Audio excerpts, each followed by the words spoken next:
Hey guys, I'm Dov, and today I'm back with some more Total War Warhammer online action. As you can see from Morger and those man rippers there, we are indeed playing as the Beastmen, going to be facing up against a Bretonnia opponent, so definitely in for a good time.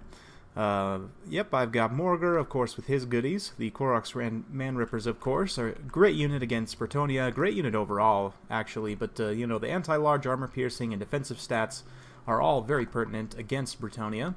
The front line is 3 gore herds with shields. We've got 2 Ungor spearmen herd on each flank, bringing the total to 4. We've got 1 Ungor raider here for a little bit of range support, a Bray Shaman Lore of Wild with Vile Tide and Devolve for some AoE magic damage, and the Vigor buff, of course. I've also got hidden in the woods here a very strong mobile contingent. We've got Sons of Goros, a Gorbel. We've got another Centaur with great weapons, as well as a Chaos Poison Warhound. Also, for some mobility, we've got Centaurs with throwing axes. Very good pick against Bretonnia, in my opinion. The armor-piercing missiles can definitely force your opponent into making mistakes, and, you know, kind of dealing armor-piercing damage, and really taking away, you know, high-value units. They're a very good unit overall. That's pretty much it for my forces. For my opponent, you can see hidden up in the woods here, he's got the Knights of the Lion-Hearted, the Regiment of Renown Knights of the Realm. Very good choice against the Beastmen. The anti-large is great. Magical damage isn't super pertinent, but, you know, they're a great unit overall. Very good combat stats. He's also got over here a main line of Battle Pilgrims, somewhat hidden in the woods, supported by a Lore of Life Damsel, 2 Paladins. He's got the Men-at-Arms with polearms on this flank, and the Beast Slayers of Bastogne, who are a very good choice against the Beastmen, as you could probably guess from their name. They're a good choice against a lot of factions, to be honest. The armor-piercing anti-large of the Halberds is good. They have decent armor at 80. You know, great combat stats overall. 53 melee defense is very good, so they're a very, very tanky option for Bretonnia. You also got 2 peasant bowmen over here, and I'm not sure if this was a mistake or if my opponent meant to do this, but King Louen Leoncoeur is way in the heck out here.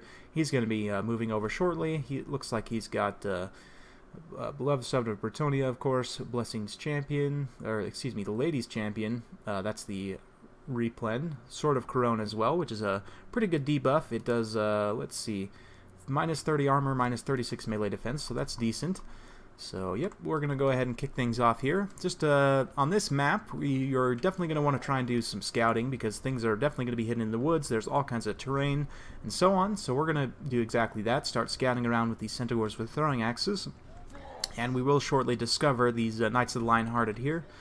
We've also, I also spotted some Royal Pegasus Knights back here that I failed to see earlier, so they're going to be flying in for support.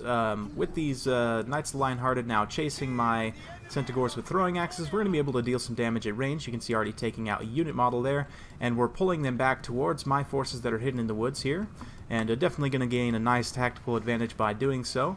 And if my opponent's on top of things, he will be able to pull away at the last second and not get immediately countercharged. But you can see he discovers my force in the woods, and going to get a couple of unit models caught up here, but that is enough to poison the unit. Those Warhounds getting that attack animation, and slowed as they are, they're not going to be able to get away from this. You can see my opponent bringing in the Pegasus Knights to try and screen, but that's not really a good idea either. We'll go ahead and put it in slow motion as we talk a few things here as these guys get into this heated mobile engagement here. You can see many Pegasus Knights going down. The Sons of Goros actually have armor piercing. They're a little more armored, and they also have magic attacks, which means they'll cut right through the 20% physical resistance that the Pegasus Knights carry, which they very much rely on. To be honest, a lot of the elite, you know, Pegasus Knights and other elite flying cavalry and, you know, just cavalry in general for Bretonnia doesn't have the best armor, only 80 on these guys, so they very much rely on that physical resistance. So the Sons of Goros with their magic attacks will be able to deal quite a bit of damage in return there. You can see the Knights of the Lion-Hearted continuously trying to pull away, but we're going to kind of split the forces up here and have, you know, the different Centaurs go in different directions and continuously deal damage on them, so it's going to be really tough for my opponent. Definitely glad to catch him off guard like this. And this is one of the the things I like to do with the Beastmen is you really have to play to the strength of their mobility and, you know, catch your opponent off guard and try and set up ambushes. Not all maps are conducive to that, but if there is a map that where you can, you know, it's definitely good to try.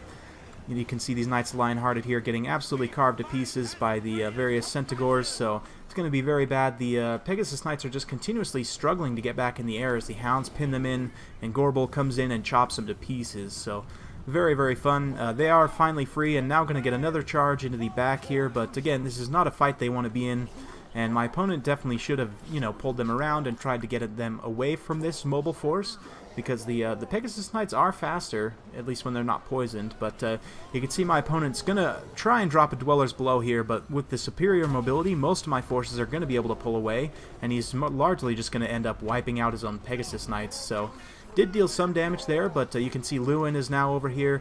He's, again, not going to really want to be in this fight. Once I get Gorbel to countercharge on him, he's going to be having a really bad day.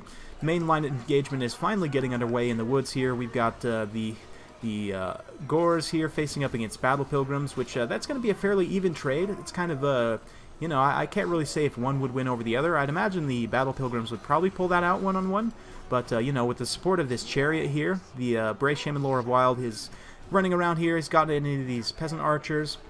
Going to be casting plenty of Devolves and Vile Tides, definitely swinging this infantry fight in my favor, and the Spearmen as well, just overwhelming the flanks, getting into these Archers. We're going to get into those Beast Slayers of Baston as well. You can see Devolve going off on these Battle Pilgrims, and the Koroks Man Rippers and Morgar are actually matched up in here. Morgar is beating down on this Paladin. Over on this flank, things are pretty hectic. Louen pretty much got routed off. He, however, came back, of course, and is regenerating, so he's going to be getting back in here, trying to take down the Gorbel, but charging directly into the Gorbel is not what you want to do. He's going to knock him over, but then as he gets pulled through, you see that attack animation? He's now going to be able to get isolated by the Gorbel, as well as these Ungor Spears are going to get in on him and start dealing some anti-large damage, and he's taken an absolute beating. The throwing axes as well from the Centaurs with the throwing axes, continuing to come in and pepper, deal a bit of damage as well, and all this combined, Louen is really not having a good time. The Knights Lionhearted, 6 of them came back. They're going to try and get in on these Centaurs, but they won't be able to do much there. Over here you can see Vile Tide going off on those Peasant Bowmen, continuously keeping my troops fresh. You can see despite having ran all the way across the map and being in that very pitched engagement, Gorbel's winded, but most of my other troops are still fresh, whereas my opponent's troops are starting to get down to active and winded. You can see very nice Dwellers from below coming down on here. Pretty much finishing off these two Ungor Spearmen herd, but I mean, they're a very cheap unit, so not a huge loss. It did pretty much finish off those Centaurs as well, so I suppose that was decent, but Gorbel's still very healthy. He's now chopping away at this Paladin, who's the lone survivor over here. The two sole survivors after that nasty, nasty spell just killed everyone. Nice Devolve going down here as well, catching these Battle Pilgrims who are just kind of standing around, and the Bray Shaman is now beating down on the Rail Relic, trying to take out the last of their support. You can see Morgar's also in here as well. Going to be summoning up a few Chaos Spawn right on top of these other Battle Pilgrims and on top of the Damsel. So dealing some great damage against Battle Pilgrims. Chaos Spawn will actually do very, very well, because they're don't do well against armor, but against an unarmored foe like Battle Pilgrims, they'll deal some great damage. So over on this side, the Beast Slayers continuing to hold out. They're very tanky units, but the morale at this point of the Bretonians is broken, and on army losses, they do rout. So, very fun game. Well played to my opponent. Definitely enjoyed that one. The Beastmen are such a mobile faction that it's a lot of fun to just, try and use that mobility to gain some kind of tactical advantage. And to be honest, I'm not a huge fan of Minotaurs, just because they're so squishy. And like these two Peasant Bowmen could have easily taken out a unit of two of Minotaurs, and that's a horribly cost inefficient trade. So for me, at least, I like bringing the Centaurs with throwing axes and the Centaurs with great weapons, just because they're faster. They can get out of there if they do run into a missile pressure. They can try and dodge and scurry out of range and try and keep away.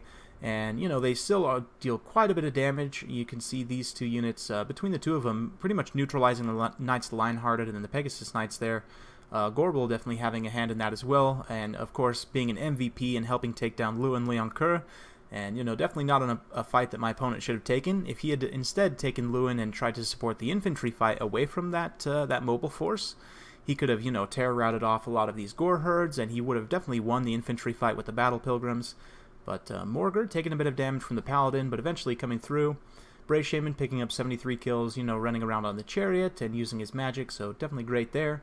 The Gore herds, a couple of them doing okay, but mostly getting beat down by the Battle Pilgrims. Spearmen didn't do great either, but, you know, they did okay for their cost. Gorok's Ren Rippers didn't really see a lot of combat, but, you know, they were there to hold out in the end if they needed to. So definitely a fun battle. Hope you guys enjoyed watching. If you're enjoying the content, like and subscribe. It helps the channel grow. Thank you very, very much for your support. It means a lot to me. And yeah, we'll see you next time.